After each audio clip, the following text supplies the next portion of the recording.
In December of 1903, lighthouse keepers stationed on an isolated group of islands in the North Atlantic vanished without trace.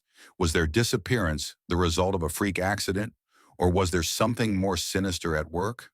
Join us as we recount the still unsolved mystery of the Flannan. There was a sharp intake of breath from the ship's crew as the looming specter of Alan Moore emerged from the mist.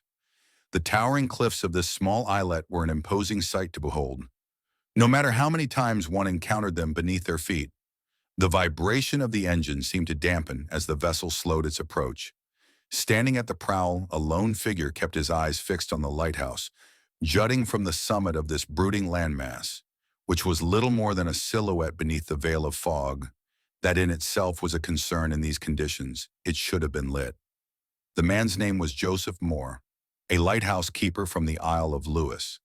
It had been 6 long days since he had received orders from the Northern Lighthouse Board to return to his post at Alan Moore. He had hurriedly made his way to the harbor at Brestcleat, where the Hesperus had been waiting to take him to the nearby Flannel Isles. But poor weather conditions had prevented them from sailing until this morning.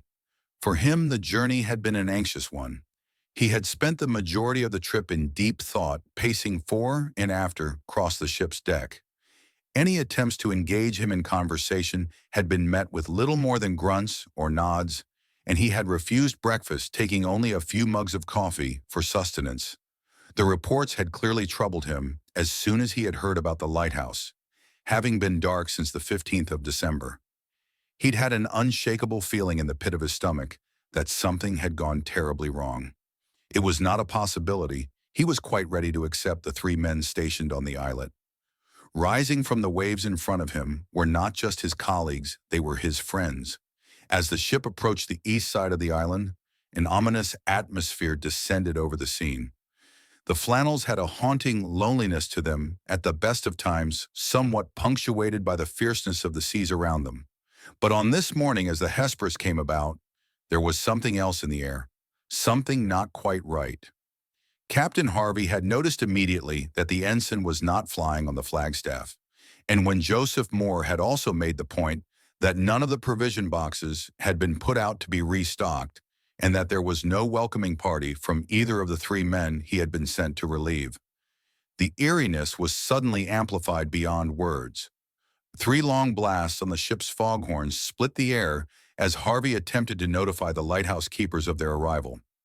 When this failed to elicit a response, he ordered that the crew set off a signal rocket from the deck below.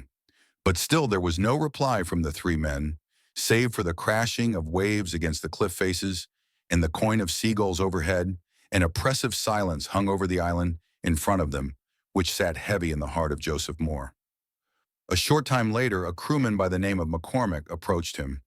He explained that the captain had ordered the 2 of them to take the ship's launch across to the east landing and to report their findings as the relief keeper made his way towards the waiting boat.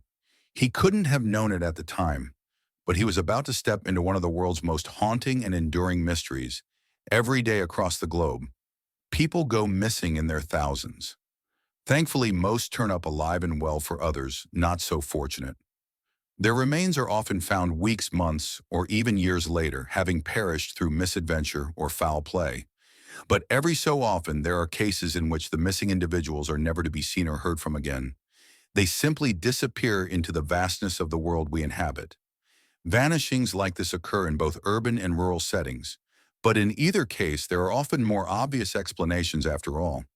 There are plenty of sinister people with sinister motives just waiting to take advantage of any given opportunity. But what about more isolated incidents, such as one where a group of individuals, stationed on a remote, uninhabited, and almost inaccessible island, miles away from the evils of the world, simply vanish without trace on the evening of the 7th of December, 1900? Almost 3 weeks before the Hesperus arrived at the Flannan, superintendent Robert Muirhead stepped off the east landing of Alan Moore and climbed into his waiting launch. Shook hands and bid farewell to his colleagues, he now headed out to a larger steam vessel anchored offshore, which would take him back to the mainland as his small boat made its way over the choppy waters. Keeper Joseph Moore, but because of the unfavorable conditions, it was unable to set out until dawn on Boxing Day the 26th. As Moore and McCormick reached the east landing, Moore instructed his colleague to wait below whilst he made his way up the steps leading to the plateau where the lighthouse stood. Moore called out to the three men as he negotiated the steep incline, but there was no reply reaching the lighthouse.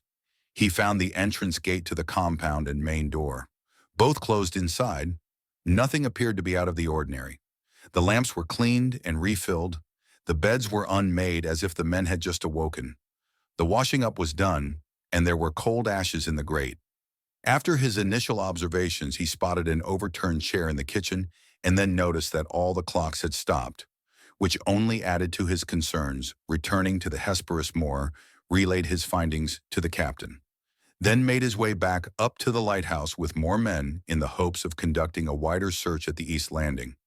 Everything had been intact, but the west landing provided considerable evidence of damage caused by recent storms. A box at 110 feet above sea level had been smashed and its contents strewn about. Iron railings were bent over the iron railway. The path was wrenched out of its concrete housing, and a rock weighing more than a ton had been displaced above that. On top of the cliff at more than 200 feet above sea level, turf had been ripped away as far as 10 meters from the cliff line.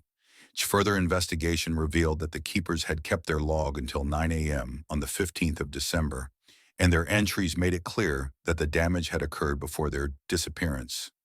The only other considerable piece of evidence was that 2 sets of oilskins were missing. Only one set of the outdoor gear remained by the entrance, suggesting that one of the men must have ventured outside without wearing his protective clothing.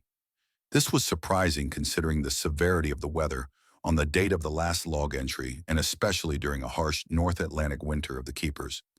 Themselves, there was no sign either inside the lighthouse or anywhere else on the island. They had simply vanished. More, and 3 volunteer seamen remained behind to attend to the duties of getting the lighthouse back up and running, whilst the Hesperus returned to the shore station at Brest-Bresklet.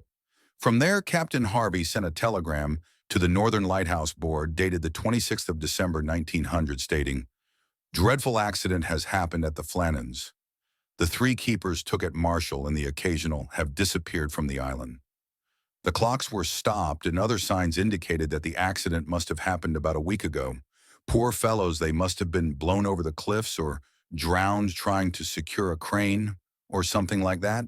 Whatever the cause of the keepers' mysterious disappearance was, several embellishments have been added over the years, such as the classic half-eaten meal, which was supposedly found on the keeper's kitchen table. This is common in so many vanishing tales, but in this case is a complete fabrication. Even the overturned chair has been called into question, with no mention of this in the original accounts. The clocks being stopped is another aspect for many looking for something out of the ordinary, but there is nothing even remotely strange about this fact. All clocks of that era had to be wound in order to continue ticking away. With no one around to do this, they inevitably cease to function. Another point of contention are the log entries, which are listed as follows. December 12th, gale north by northwest, sea lash. To fury, never seen such a storm, waves very high. Tearing at lighthouse, everything shipshape, James Duquette. Editable, later on the 12th storm, still raging when steady stone bound, cannot go out ship passing. Sounding foghorn, could see lights of cabins, Duke it quiet. Donald MacArthur crying, December 13th. Storm continued through night wind, shifted west by north, Duke it quiet. MacArthur praying later on the 13th noon. Great daylight, me Duckett and MacArthur prayed.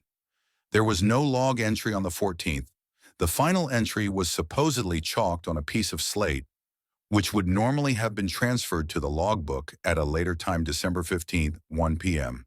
Storm ended, sea calm, God is overall.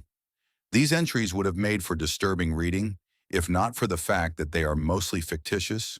The reports on the weather are probably true, but the comments regarding the keeper's mental states do not make any sense when considering the context.